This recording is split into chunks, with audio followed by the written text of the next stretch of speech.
Hey, Jerry Fetta here, owner, founder, and CEO of Wealth Dynamics. I want to give you a video today actually on entrepreneurism.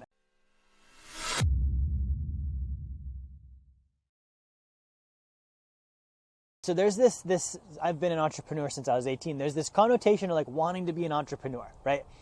And so I want to give you my honest thought on this today because it does relate to wealth. Entrepreneurism, it's a way to earn income. It's a way to build wealth. It's a way to build assets. Now, the statistics tell the story here. I want to talk about this. I believe the stat is 90% or 95% of small businesses fail within the first 5 years. Right. And so this idea that being an entrepreneur, it means you're going to have more freedom and you get to live your own life and all this stuff. Actually, for the first 5 or 10 years, sometimes even 15, isn't true at all. Right. And so by that statistic, that means that 95% of people, based on the fact that the business failed, weren't cut out for it. Like it wasn't actually right for them. Okay. And so what most people are seeking from entrepreneurship, they actually should be seeking from investing. Freedom of time. You don't get that by being responsible for 100 employees. Okay, like that's now less time, right? Sure, they're doing the work for you, but I can tell you from first-hand experience, I don't have 100 employees. Right now, I have 5 or 6 direct people that on a daily basis, every 10 or 15 minutes, report to me. They need something. It's a lot. Like I end the day feeling very dispersed and confused sometimes. I enjoy that. That's something I like, right? So being an entrepreneur, like you've got to look at, beyond just I like selling or I like marketing or I have a good idea. Ideas are a dime a dozen. Right, my old stepdad, Frank, he's like 80 years old. He used to tell me, Jerry, wish in one hand, take a shit in the other, see which one fills up first. You could say the same thing about ideas. Have ideas in one hand, take a shit in the other, see which one fills up first. And the point there is ideas happen over and over and over. It's not about having a good idea. It's about being able to actually implement the idea.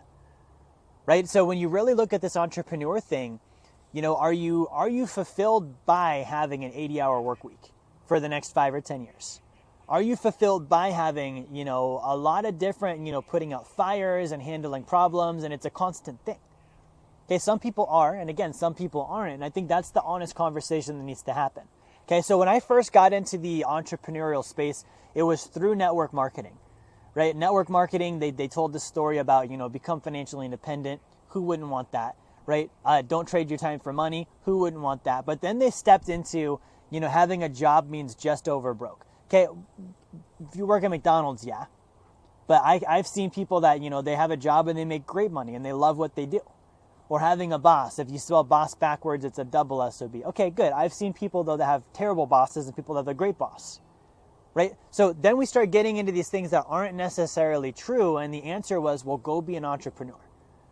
Right? And so the message I want to give you today is, as an entrepreneur, like the qualities I think you need to have is, like, really, you should be someone that's not employable. I'm not employable. I would be a terrible employee. I don't like listening. I don't like showing up at a certain time. I like doing my own thing, right? Like if you're unemployable, then yeah, you should maybe be an entrepreneur. Like you're not capable of working for someone else.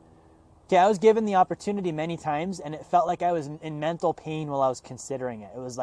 It's like going from being a wolf, in the woods, not saying that that's the right thing to do. But if you're used to living in the woods, killing your own dinner, sleeping outside, fighting off wild animals, and then you're like, okay, a warm bed sounds nice, but I don't get this other stuff.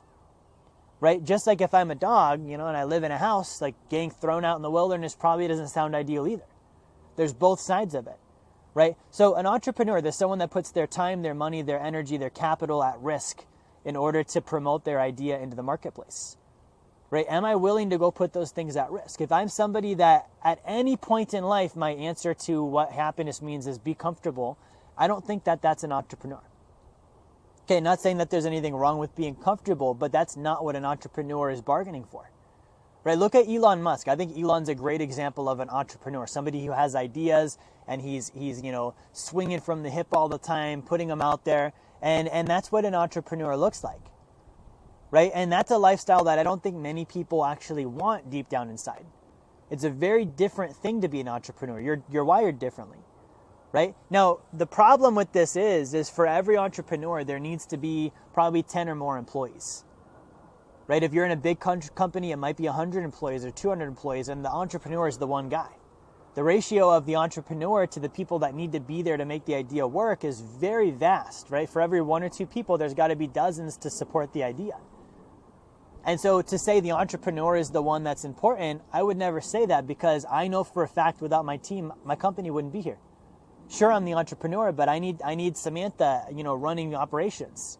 I need Alexandra recruiting. I need Robert running ads. Like, all this stuff has to be there. If it's not there, then I don't have a business. I've just got ideas again.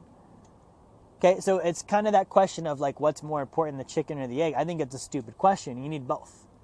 So if I'm an entrepreneur, I better very quickly get, integrators on my team and staff and executives that can take my idea and put traction underneath of it and make it go somewhere.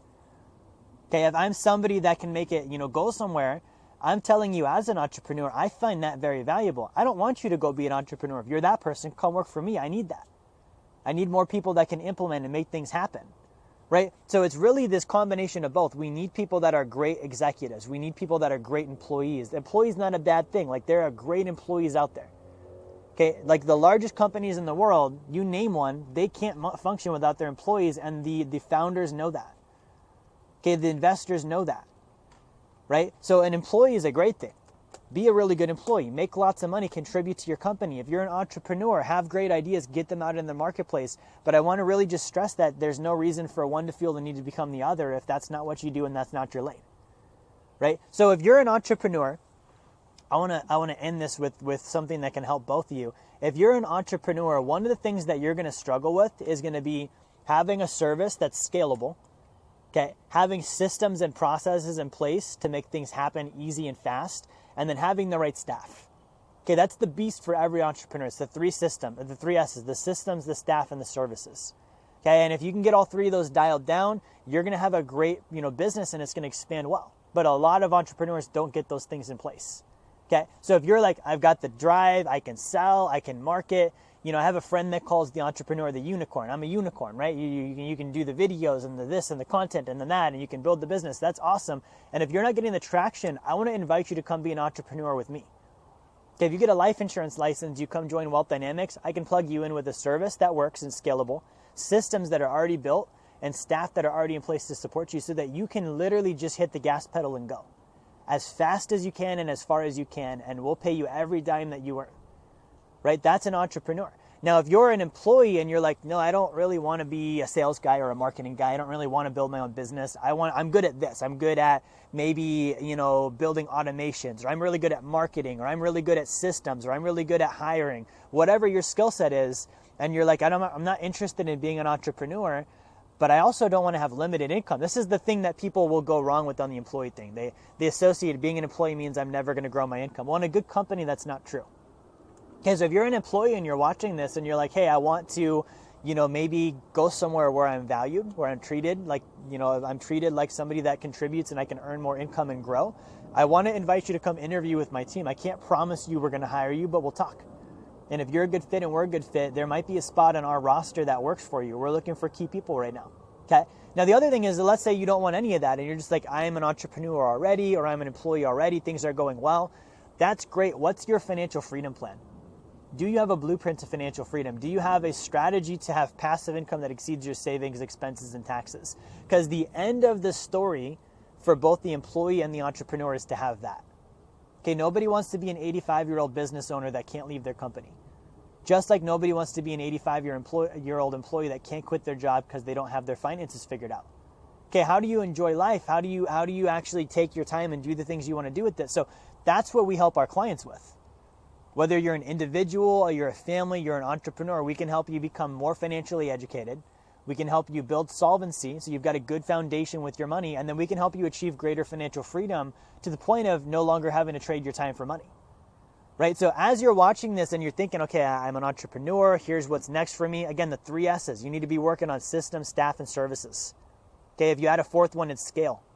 Right? Those are the 4 S's of building a business. If you're an employee, like finding a place that's going to give you good leadership, good opportunity, grow your income. It's a culture that's going to be, fun to go to, and it makes you engaged and they really value you. Those are the 2 different sides of that track, and they both lead to, okay, good. What are you doing to become financially independent today? So I hope this video was valuable. If it was, comment below, ask your questions, like, share, subscribe. We'll see you next time.